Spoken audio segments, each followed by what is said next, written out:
পূর্ব মেদিনীপুরে দুটো আসন কাঁথি এবং তমলুক দুটোই তৃণমূল কংগ্রেস জিতছে মানুষের আশীর্বাদে। সেই কারণে বিজেপি বেশ কিছু পকেটে নন্দীগ্রামের সোনাচূড়া, খেজুরির দিকটা, সেখান থেকে পরিকল্পিতভাবে বহিরাগতদের ঢুকিয়ে যেভাবে সন্ত্রাস করছে, মারছে, বুথ দখল করছে, কেন্দ্রীয় বাহিনী কিন্তু নিষ্ক্রিয়। দুটো আসন তৃণমূল জিতছে সেটা বুঝে পূর্ব মেদিনীপুরের কয়েকটা পকেটে বিজেপি বহিরাগত ঢুকিয়ে দিয়েছে এবং গন্ডগোল চলছে।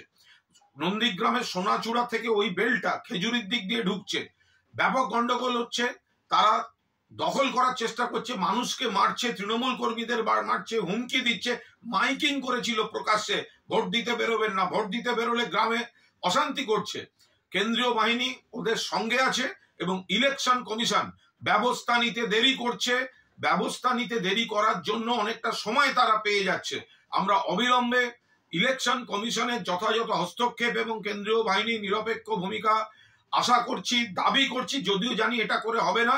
তৃণমূল জিতবে, কিন্তু এই ভোটের মাঝপথ পর্যন্ত নন্দীগ্রাম, সোনাচূড়ার ওই সব বেলটা এবং খেজুরির দিক থেকে আর পূর্ব মেদিনীপুরের কিছু বেল্টে যেভাবে বিজেপি বহিরাগত ঢুকিয়ে সন্ত্রাস করছে, আমরা এটা ঊর্ধ্বতন কর্তৃপক্ষের দৃষ্টি আকর্ষণ করছি। ইলেকশন কমিশন অবিলম্বে ব্যবস্থা নিক।